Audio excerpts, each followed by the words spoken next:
Hello दोस्तों, आज हम डिराइव करने जा रहे हैं relation between R and F. R क्या है आप जानते हैं, कल हम सारी डेफिनेशन देख चुके हैं, radius of curvature and focal length. इसके लिए हमें किन चीज़ों की ज़रूरत पड़ेगी?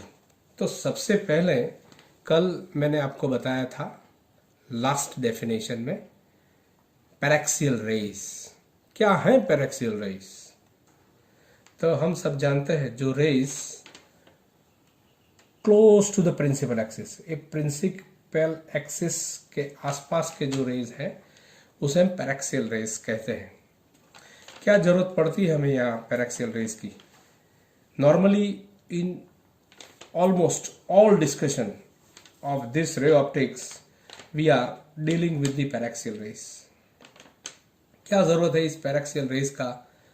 तो इसका ये जरूरत है कि if we are taking the paraxial rays then angle this ray makes is always small, and if angle is very small, then tan theta, theta and sin theta all are equal.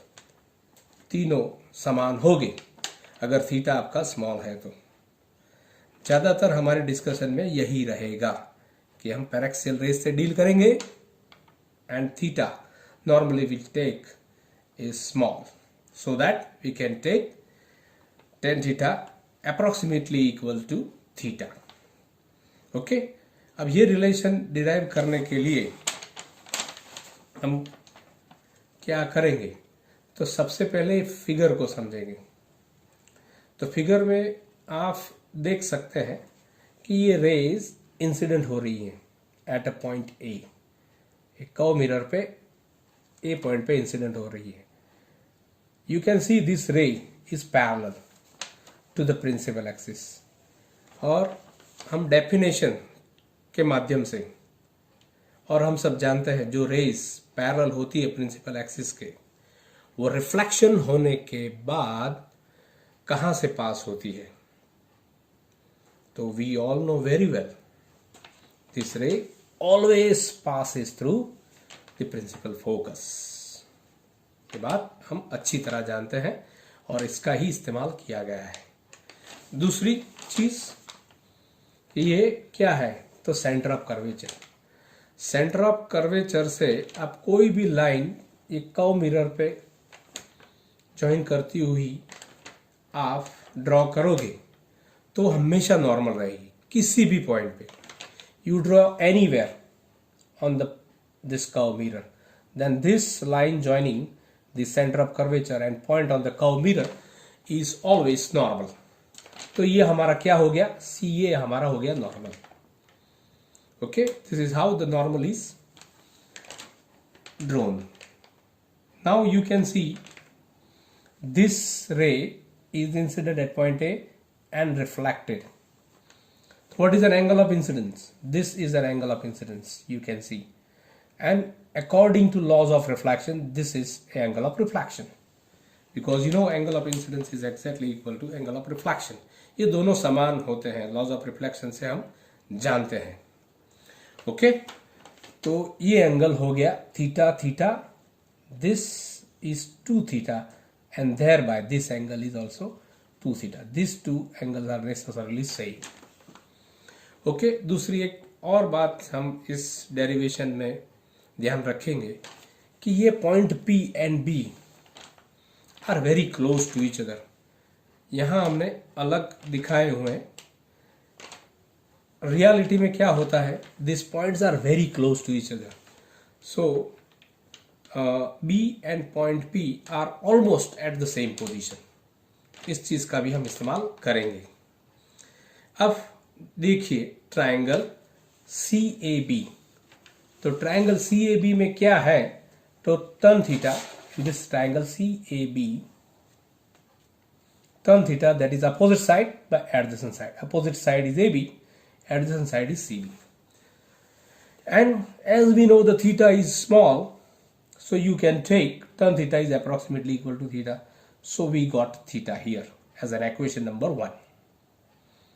अब इसी तरह अगर आप दूसरा triangle देखोगे विच triangle? Triangle FAB में कौन सा एंगल है? 2 थीटा.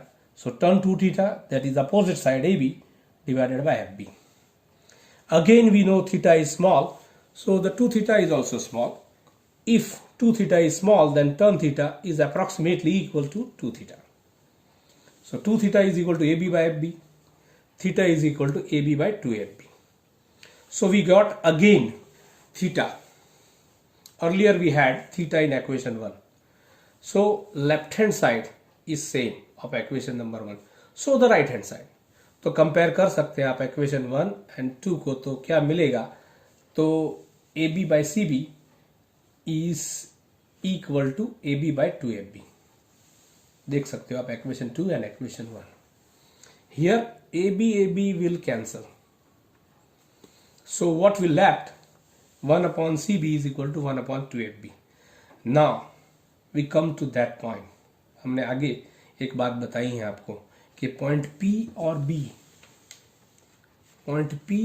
B पास में उनका दोनों का पोजीशन सेम ही है. And since they are having same position, तो you can take CB is approximately equal to CP. अब ये CP क्या है? तो आप CP देख सकते हो, and distance between centre of curvature and pole, which we know as radius of curvature. Similar is the thing with the FB. B and P point are same, so thereby FB is approximately equal to FP, so it should be taken as F. And you can see this F is nothing but a focal length of the mirror, that is the distance between pole and principal focus. Then what you will get here, CB you substitute as R and CP as F, you will get this expression, and thereby R is equal to 2F. Whatever the equation we derived just now, it is for the concave mirror. ये concave mirror के लिए है, but हम convex mirror के लिए भी हम apply कर सकते हैं. अब क्वेश्चन ये हमारे मन में आएगा, is it applicable to the plane mirror? Yes, of course. What is the radius of curvature of the plane mirror? तो प्लेन मिरर का रेडियस ऑफ कर्वेचर क्या होता है? पूरा फ्लैट होता है, तो radius of curvature is infinite. अगर रेडियस ऑफ कर्वेचर पर आपका इनफाइनाइट होगा, तो फोकल लेंथ भी इनफाइनाइट होगी.